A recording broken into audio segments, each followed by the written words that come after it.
Tidak misalnya seperti Ustadz Wafi dan Ustadz Hanif yang mengatakan jika sudah ada khattun nasabah, sudah ada sebuah kitab nasab hari ini yang walaupun dia itu baru ditulis di hari ini, kemudian mengurut nama-nama sampai Nabi Muhammad yang ada di abad ke-6 Hijriah, 6 Masehi atau 1 Hijriah 50 plus 50 ya, karena Nabi Muhammad itu 1 Hijriah itu sudah berumur 50 tahun ya. Nah, itu bisa digunakan sebagai pengisbat nasab. Nah, ini tidak masuk di dalam syarat-syarat sebuah pernyataan disebut ilmiah. Itu yang dipahami Ustadz Wafi dan yang dipahami oleh Ustadz Hanif itu tidak sesuai dengan ilmu nasab yang dipahami oleh para ahli nasab. Maka kalau misalnya Ustadz Gembul, Guru Gembul dan yang lainnya itu mengatakan bahwa itu tidak ilmiah, itu betul, ilmu nasab tidak ilmiah. Jika ilmu nasab itu dipahami seperti apa yang dipahami oleh Ustadz Wafi dan Ustadz Hanif Alatas.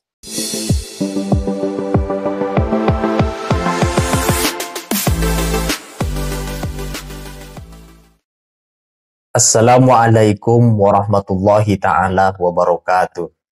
Kiai Haji Imaduddin sangat tidak setuju setiap gagasan yang disampaikan oleh Habib Hanif Al-Attas dengan gagasan yang diutarakan oleh Gus Wafi menyangkut pembenaran nasab Ba'alwi dengan menyandarkan pendapatnya kepada pendapat ulama sekelas seperti Syekh Mahdi Roja'i dan ulama di abad ke-13, 12, dan 11.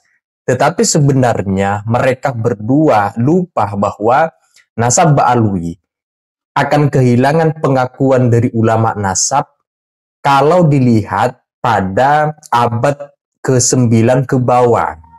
Jadi teori yang dipahami oleh menantunya Habib Rizik yaitu Habib Hanif Al-Attas dan sang muhibbin Ba'alwi seperti Ustadz Wafi bahwa kalau ada pengakuan dan penetapan dari ulama nasab tentang nasab Ba'alwi cukup dijadikan pegangan bahwa nasab Ba'alwi sahih ditentang sepenuhnya ternyata oleh Kiai Haji Imaduddin karena yang disampaikan oleh mereka berdua sangat bertentangan dengan pemahaman ulama nasab.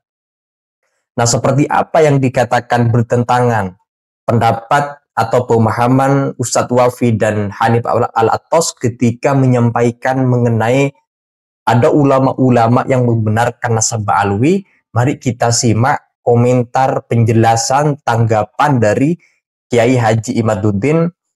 Mari kita simak dalam video berikut ini.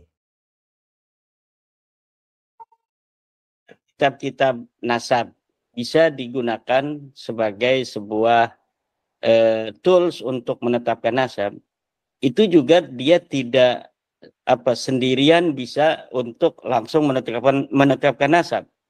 Tidak misalnya seperti Ustadz Wafi dan Ustadz Hanif yang mengatakan jika sudah ada khattun nasabah, sudah ada sebuah kitab nasab hari ini yang walaupun dia itu baru ditulis di hari ini, kemudian mengurut nama-nama sampai Nabi Muhammad yang ada di abad ke-6 Hijriah, 6 Masehi atau 1 Hijriah 50 plus 50 ya, karena Nabi Muhammad itu 1 Hijriah itu sudah berumur 50 tahun ya. Nah, itu bisa digunakan sebagai pengisbat nasab. Nah, ini tidak masuk di dalam syarat-syarat sebuah pernyataan disebut ilmiah, di mana dia harus logis dan dia harus empiris. Bagaimana cara membuktikan sebuah kitab yang ditulis hari ini bisa mengisbat nasab-nasab yang ada di atasnya sampai 1.500 tahun yang silam?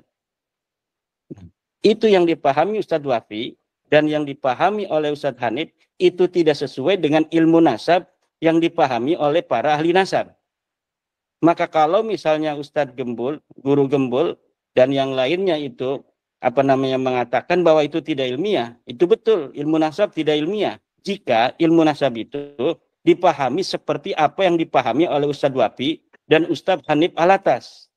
Tapi jika ilmu nasab itu kaidah-kaidahnya, konsep-konsepnya dipahami sebagaimana para ahli nasab memahami, yaitu sebuah kitab nasab alla takuna mukhalifatan lil usul.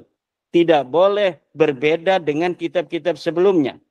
Jadi kitab yang hari ini ada tidak boleh berbeda dengan kitab 100 tahun yang lalu. Kitab 100 tahun yang lalu tidak boleh berbeda dengan kitab 200 tahun yang lalu. Kitab 200 tahun yang lalu tidak boleh berbeda dengan kitab yang ada di 300 tahun yang lalu. Terus sampai kepada Nabi Muhammad. Itu akan bisa ditelusuri secara empiris dan secara logika, itu masuk di dalam logika. Bagaimana kita untuk memverifikasi orang yang ada di masa lalu sesuai dengan apa yang dicatat di dalam sebuah kitab yang ada di hari ini, yaitu dengan cara menggunakan teori korespondensi, bahwa sebuah pernyataan, teori koherensi, sebuah pernyataan akan dianggap benar apabila dia sesuai dengan pernyataan sebelumnya yang dianggap benar. Bagaimana kita untuk memverifikasi itu? Yaitu dengan melihat kitab yang sebelumnya. Hari ini dikatakan di dalam kitabnya Semah Dirojai bahwa Ahmad bin Isa mempunyai anak bernama Ubed. Kan demikian tuh. Kitab Mahdi Ar-Rojai namanya Al-Muqibun. Kita verifikasi di kitab-kitab sebelumnya. Coba di kitab abad ke-13. Oh, ternyata benar. Ada nih di dalam kitab abad 13 sekarang oleh Ba'lawi dalam kitab Syamsul Dhahirah bahwa Ubed benar anaknya Ahmad bin Isa. Oke. Coba abad sebelumnya. Oh, benar juga nih abad 12. Ada kitab Al-Masra'ur Rawi misalnya. Kemudian ada di kitab abad 11. Terus di abad ke-10. Benar, masih benar. Di abad 9. Nggak ada. Di abad 9 kitab-kitab nasab sudah nulis Ahmad bin Isa tidak punya anak Ubed. Di abad 8 tidak. Di abad ke-7 tidak. Di abad ke-6 tidak. Anaknya dikatakan cuma 3, Muhammad, Ali, dan Husain. Di abad ke-4 tidak. Nah, ini berarti ada masalah dari abad ke-9. Di mana apa yang ada di hari ini kitab Al-Muqibun dan kitab-kitab lainnya yang dikatakan oleh Ustadz Hanif Alatas 180 kitab mengisbat Balawi. Betul. Tetapi dia akan mentok di kitab yang ada di abad 9 yang ditulis oleh Balawi sendiri. Coba lihat dalam teori ilmu nasab Gus Lutfi. Di dalam teori ilmu nasab dikatakan bahwa banyaknya kitab, lihat dalam kitab Muqaddimah fi Ilmi Ansab, banyaknya kitab yang ditulis apabila dia itu mempunyai masdar, referensi satu saja, maka semuanya dianggap satu. Jadi 180 kitab, semuanya akan mentok ke Al-Burqatul Musiqah di abad 9, itu semuanya dianggap satu. Dan ini masuk akal dan masuk logika, masuk dalam kategori kebenaran ilmiah yang mempunyai syarat utama, yaitu adalah logis dan dia harus empiris. Empiris bisa dilihat dalam kitab-kitab sebelumnya. Nah, demikian. Ya, maka saya katakan lagi agar tidak menjadi bola liar bahwa dikatakan sekarang ini wah pesantren tidak standar kebenaran internasional di dalam mencari kebenaran. Tidak. Pesantren sama saja. Pesantren bicara ilmu filsafat. Pesantren juga ada kitab Tahaffutul Falasifah karangan Imam Al-Ghazali. Dia kaji juga Tahaffut. Kemudian teori ilmu kalam. Dari dalam cara-cara santri-santri menemukan kebenaran itu sudah standar internasional. 1000 tahun yang lalu kita sudah bicara Pitagoras, kita sudah bicara Aristoteles dari kitab-kitab ulama-ulama kita sendiri, yaitu Imam Al-Ghazali, Imam Al-Farabi, Imam Ibnu Sina. Itu kita sudah memperbincangkan teori Aflatun, Platon kalau di sini, teori Pitagoras, teori dari Al-Farabi, teori Ibnu Sina berdasarkan kritik mereka terhadap pernyataan-pernyataan Platon itu. Apabila ini ada tidak sesuai dengan epistemologis Islam, Di situ para filosof-filosof kita, Al-Ghazali, Ibnu Sina, Ibnu Rus, Al-Farabi, itu kemudian mendamaikan dan mengkawinkan teori para filosof itu dengan teori-teori yang sesuai dengan wahyu. Jadi antara wahyu dan filsafat itu bisa didamaikan, bisa dikawinkan, tidak diametral, kemudian saling menguatkan. Walaupun wahyu, ajaran Islam itu tidak perlu penguat, karena dirinya sudah sangat kuat.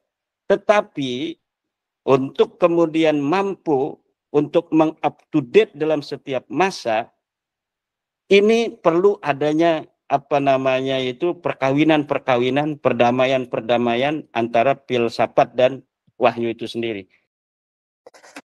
Jangan dikira bahwa argumentasi Oknum Habib Ba'alwi saat diskusi di kantor Robito Alawiyah sudah paling representatif dan dapat mematahkan seluruh bangunan dalil yang disampaikan oleh Kiai Haji Imaduddin beserta timnya. Nyatanya sampai detik ini pun belum sanggup menjawab secara tuntas dan mematahkan argumentasi dalil-dalil yang disampaikan oleh Kiai Haji Imaduddin. Kiai Imad pun masih tidak mendapat jawaban yang logis, jawaban empiris, verifikatif, dan ilmiah dari semua jawaban Habib Ba'alwi termasuk muhibbinnya pada saat diskusi di kantor Robito Alawiyah. Nah, dengan ini bisa kita katakan argumentasi yang disampaikan di kantor Robito Alawiyah menyangkut sanggahan tanggapan kepada dalil yang disampaikan oleh Kiai Imaduddin, ternyata Kiai Imad belum menemukan jawaban yang diinginkan dan ternyata tidak mampu menunjukkan bukti-bukti kitab sezaman atau manuskrip-manuskrip yang mendukung kebenaran daripada nasab Ba'alwi. Nah, itu saja teman-teman. Kalau ada ingin sampaikan terkait dengan penjelasan dari Kiai Haji Imaduddin yang sekaligus juga kritik sanggahan kepada pemahaman Ustadz Wafi dan Habib Hanif Alatos, silakan tulis pendapat-pendapat kalian di kolom komentar.